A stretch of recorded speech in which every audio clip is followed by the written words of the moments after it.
अध्यात्म विज्ञान कोई धर्म या संप्रदाय नहीं है, ये स्पिरिचुअल साइंस है जो कुदरत के कानून पर आधारित है। ये विज्ञान पूरे ब्रह्मांड के सभी रहस्यों को उजागर करता है और जीवन के सभी पहलुओं को समझने के लिए एक नई दृष्टि देता है। इसी को आर्ट ऑफ विजन कहते हैं, दुनिया को देखने की एक नई दृष्टि, जो अध्यात्म विज्ञानी परम पूज्य स्वामी श्री कमलेशानंद जी के निर्देशन में सनातन सत्य का अनुसंधान कर हमारे जीवन को प्रकाशित करे। जय सच्चिदानंद। स्वामी जी, अब थोड़ी गहन बात करते, मुक्ति की बात करते हैं कि अल्टीमेट जो मानव जीवन का लक्ष्य है मुक्ति को प्राप्त करना, और मुक्ति को प्राप्त करने के लिए मुझे दो शब्द बहुत सुंदर लगे, बंध पूर्वक निर्जरा और संवर पूर्वक निर्जरा।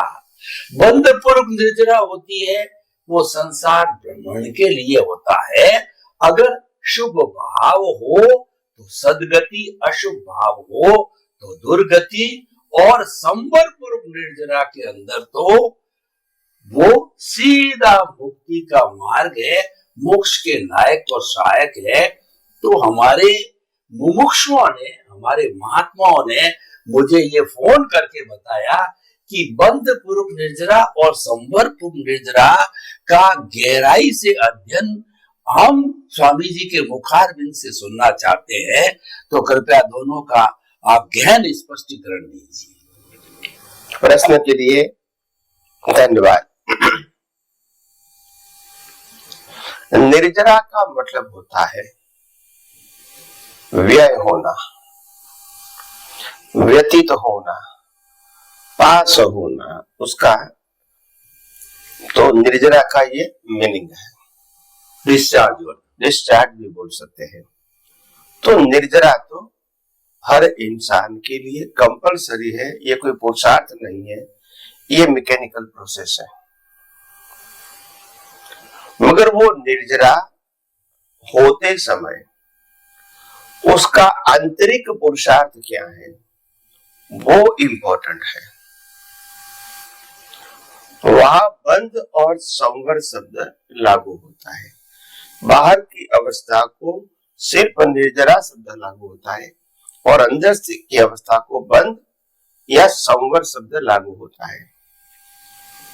तो बंध पूर्वक निर्जरा का मतलब है आपने ये संयोग कर्म के फल स्वरूप खत्म किया, इसके साथ अंदर आपने कौन से राग द्वेष से बंध किया, नया बंध, और बाहर निर्जरा होती है तो वो बंध पूर्वक निर्जरा कहेंगे। संवर पूर्वक निर्जरा, संवर का मतलब होता है स्वस्वरूप में रहने के साथ निर्जरा। तो जब स्वस्वरूप में रहोगे और संयोग जब पास होता रहेगा तो नया बंध नहीं पड़ेगा।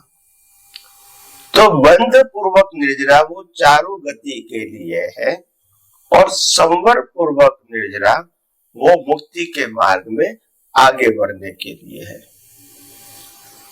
तो संवर और बंध इसका बहुत इंपॉर्टेंट है। तो जीवन में जन्म से मौत तक जो कुछ भी घटित होता है, व्यतीत होता है, पास होता है, वो केवल निर्जरा है। निर्जरा कहो, डिस्चार्ज कहो, निकाल कहो, या इसको नो कर्म भी बोल सकते हैं। आध्यात्म में उसका इंपॉर्टेंट नहीं है, मगर सोशल रिलीजियस लाइफ में इसका इंपॉर्टेंट है।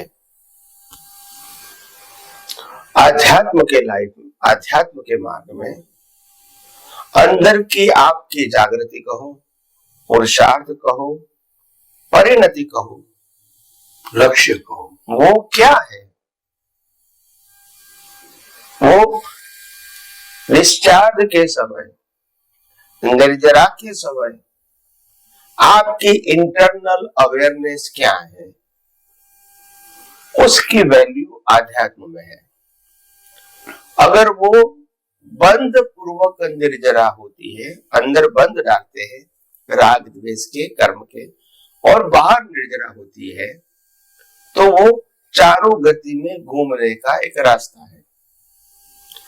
और अगर अंदर स्व स्वरूप में रहकर स्थित और स्थिर रहता है तो भी निर्जरा होती है, वो संवर पूर्वक निर्जरा है, वो मुक्ति के लिए हेल्पफुल है। तो हमको हमारा ज्ञान दर्शन क्या है, उसी के मुताबिक जागृति रहेगी। तो बात वेरी सिंपल है कि बंध और संवर वो ज्ञान दर्शन का विषय है, और निर्जरा वो प्रकृति का और उदय कर्म का विषय है। ये दोनों हमको ठीक तरह बराबर अपने विजन में ये दोनों का अंतर समझ के साथ, दृष्टि के साथ फिट करना है। अगर गोल गोल करोगे तो कुछ भी समझ में नहीं आएगा कि पुरुषार्थ क्या है और परिणाम क्या है। तो जैसे जैसे आगे बात करते रहेंगे, वैसे वैसे विज्ञान की और भी बातें आध्यात्म के मार्ग की होती रहेगी। स्वामी जी, आपका बहुत बहुत धन्यवाद। आपने बंध, संवर और निर्जरा तीनों की व्याख्या की कि निर्जरा तो निकाल है, परिणाम है, कर्मों का जड़ना है और विलग होना है, अलग होना है, डिसोसिएशन होना है, ये सारी निर्जरा है। लेकिन मुख्य बात बंध और संवर है, अपने स्वरूप की अनुभूति करना, अपने स्वरूप में रहना, अपने स्वरूप का स्पर्श करना, अपने स्वरूप की बातचीत करना, ये सारा संवर है। अगर वो हमारे केंद्र में आत्मा है तो वह संवर पूर्वक निर्जरा है और वो मुक्ति का मार्ग है। और केंद्र में देहाध्यास है तो वो हमारा बंध है। अगर वो अच्छा है तो सदगति है और बुरा है तो दुर्गति है। तो स्वामी जी बहुत सुंदर स्पष्टीकरण है, और एक सामान्य व्यक्ति भी इसको समझ करके अपने जीवन में लागू करे तो मुक्ति के मार्ग पर वो चल पड़े। स्वामी जी, हम साधना कहिए, मुक्ति कहिए बात कर रहे हैं, और ऐसा कहा जाता है क्रिया में मुक्ति नहीं है, मुक्ति भावों में। तो भाव तीन तरह के कहे जाते हैं, शुद्ध भाव, शुभ भाव और अशुभ भाव। तो जो शुभ और अशुभ है, जैसा आप बताते हैं, वो तो मन वचन काया से जुड़े हुए, और शुद्ध का जो संबंध है हमारे अस्तित्व से है, हमारी आत्मा से है, हमारे स्वरूप से है। तो किस तरीके से इसकी व्याख्या कीजिए कि शुद्ध भाव किस तरीके से मुक्ति में सहायक है, और शुभ और अशुभ किस तरीके से संसार भ्रमण कराते हैं, इसका थोड़ा खुलासा कीजिए स्वामी। हम अपने जीवन में सांसारिक अपेक्षाओं के साथ जो भी भाव करते हैं वो भाव शुभ या अशुभ होते हैं, क्योंकि उनमें अपेक्षा है, मेरे को इस प्रकार जीना है, मेरे को इस प्रकार प्राप्ति करना है, मेरे को इस प्रकार के संयोग चाहिए। तो जब प्राप्ति की बात आएगी उसमें शुभ अशुभ दोनों रहेगा। और शुभ अशुभ दोनों का कारण क्या है? इसमें पहला कारण है कि आपको अच्छा बनना है, अच्छे संयोग चाहिए, अच्छी प्राप्ति चाहिए, अच्छे व्यक्ति चाहिए, ये आप भाव करते हैं। मगर आपका जितना पुण्य का बैलेंस होगा उतना ही आपको मिलेगा, और जहां बैलेंस नहीं होगा तो आपकी इच्छा पूर्ति नहीं होगी। इसको आप पाप भी बोल सकते हैं, पुण्य नहीं है तो पाप है। मगर इच्छा पूर्ति होना और नहीं होना वो आज हमारे हाथ में नहीं है, क्योंकि जीवन ही परिणाम है। मगर कोई भी अवस्था में सम्यक ज्ञान और सम्यक दर्शन की प्राप्ति से आप स्व स्वरूप में कभी भी कहीं भी कोई भी अवस्था में रह सकते हैं। वो पुरुषार्थ अवस्थाओं से पर है। इसमें अवस्था की वैल्यू ही 0 है हमारे लिए, क्योंकि कुदरती रचना है और हमारे लिए सिर्फ आत्मा की ही वैल्यू है, क्योंकि वो हम खुद है, कुदरती रचना नहीं है। तो जब हम अपने में रहते हैं इसको शुद्ध भाव कहेंगे, और जब हम अपने में नहीं रहेंगे और इंद्रियों के माध्यम से जो कुछ भी दिखता है, अनुभव में आता है, प्राप्त होता है, ये सब शुभ और अशुभ की अवस्थाएं हैं। और वो शुभ और अशुभ अवस्था वो शुभ अशुभ भाव का फल है। शुद्ध में तो प्राप्ति होती नहीं है, अनुभूति होती है। शुभाशुभ में प्राप्ति भी होती है और प्राप्ति का एंड भी होता है। शुद्ध में प्राप्ति नहीं, अनुभूति है, और जिसकी अनुभूति होती है वो परमानेंट है, इसलिए आने जाने का सब्जेक्ट नहीं रहेगा। तो इसीलिए हमने 3 बातों के ऊपर विवरण किया, शुभ अशुभ और शुद्ध, जो मूलतः हमारा प्रश्न था।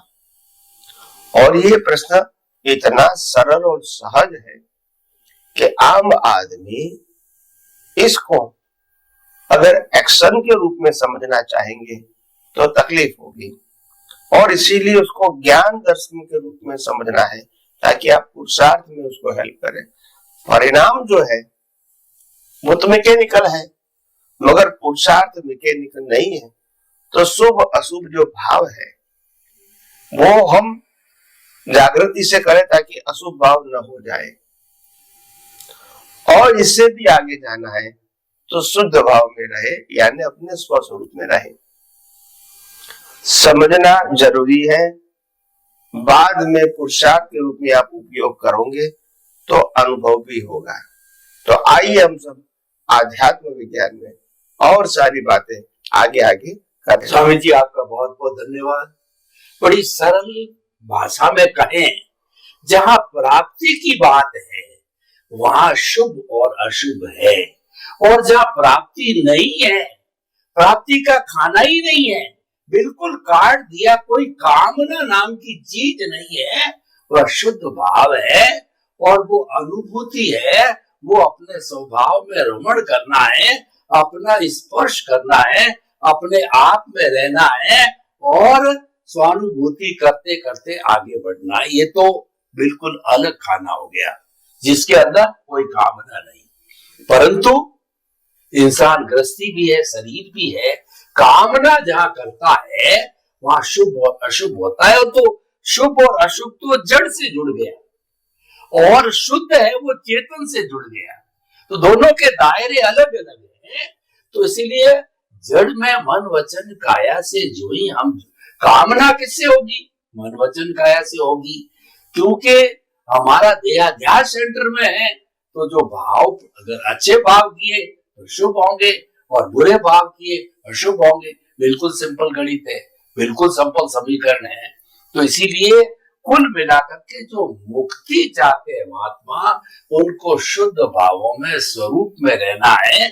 और फिर भी हो जाता है, कर्मों का फोर्स कहिए या व्यक्ति भूल से भी चला जाता है, तो फिर शुभ और अशुभ के खाते में जाता है, उसके वो परिणाम में बदलता है। शुद्ध का तो परिणाम मुक्ति है, उसका वो तो अनुभूति है, उसका कोई परिणाम नहीं है। इसीलिए जो गहन साधना करते हैं उनको शुद्ध भाव में रहना चाहिए। ये स्वामी जी आपने बताया, बहुत बहुत धन्यवाद। धन्यवाद। स्वामी जी देखिए कि हम संसार में रहते हुए भी हमको जो है संसार की अनुभूति न हो, remain in the world as a lotus remains in the mud, जद माई ऐसो रो अंबुज सरमाई रहे, नीर के आसरे पर जल चुवत नाई। विदे की साधना जो राजा जनक ने की थी, और आपका सनातन सत्य ये साधना करवा सकता है। लेकिन प्रश्न ये है कि हमारे भीतर भी दो तरह की चीजें चलती है। एक तो हमारा जो कहना चाहिए कि परिणाम चल रहा है उसका जबरदस्त फोर्स है, और एक पुरुषार्थ हमारे हाथ में है, तो दोनों का हम संतुलन नहीं बिठा पाते। पुरुषार्थ और परिणाम का संतुलन नहीं बिठाने से हम भटक जाते हैं, कहीं आकर्षित हो जाते हैं। तो मैं ये कहना चाहता हूं कि हम जीवन में विधेय कैसे बने रहे, हम प्रकृति पुरुष को अलग कैसे करते रहे, ऐसे कुछ नुस्खे और सूत्र दीजिए हमारे। जरूर, धन्यवाद। देखो, सिंपल बात यह है कि आपको मुक्त कैसे होना है, मुक्तता की अनुभूति कैसे करना है, ये जीवन के साथ, मन वचन काया की अवस्थाओं के साथ, संसारिक अवस्थाओं के साथ, तो इसमें बिल्कुल साफ है, जन्म, जीवन और मृत्यु और जीवन की सभी अवस्थाएं, ये सब तो प्रकृति का है। जन्म भी प्रकृति का है, जीवन भी प्रकृति का है, मृत्यु भी प्रकृति की है, अवस्थाएं भी प्रकृति की है। हम इसको मेरा क्यों मानते हैं? यही तो कमजोरी है। मेरे साथ होना और मेरा मानना, उसमें बहुत अंतर है। हम महल के बगल में रहते और हमारा महल है, ये दोनों में अंतर है। तो कहने का मतलब, हम शरीर के साथ रहते, हम शरीर नहीं है, और शरीर से जुड़ी हुई अवस्थाएं भी नहीं है, ये समझना पड़ेगा। क्योंकि शरीर और शरीर की अवस्थाएं और संजोग, ये सब कुदरती रचना है। तो कुदरती रचना में हम क्या कर सकते हैं, और कुदरती रचना में पाना और छोड़ना, ये तो सब्जेक्ट ही नहीं है। मगर क्योंकि अज्ञानता के वश हम वास्तविकता को नहीं समझते हैं, तो दुखी होते हैं। इसीलिए ज्ञानी भगवान फरमाते हैं कि आपको समझना पड़ेगा आप कौन है और आप कौन नहीं है। पहले ये समझो, ओ आई एम नॉट। दूसरी बात, अगर मैं हूं, इसके अलावा जो है वो कौन है, इसको कौन बनाता, चलाता और अंत करता है, और इनकी अवस्था जो है वो किसकी अवस्था है, ये हमको सैद्धांतिक रूप से समझना पड़ेगा। तभी हम हर अवस्था में मुक्तता की अनुभूति कर सकते हैं। मुक्त ये नहीं होता है जो निरंतर आत्मा में रहता है।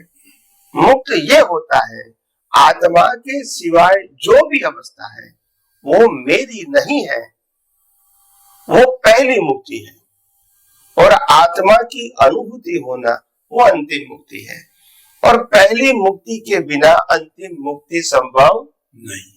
तो पहले आप जो नहीं है, आपकी अवस्था नहीं है, आपके संजोग नहीं है, आपका लाइफ नहीं है, जन्म जीवन मृत्यु आपका नहीं है, बचपन युवानी बुढ़ापा आपका नहीं है, सत्ता संपत्ति सबन साधन आपका नहीं है, सुख दुख आपका नहीं है, सब कुदरत का है।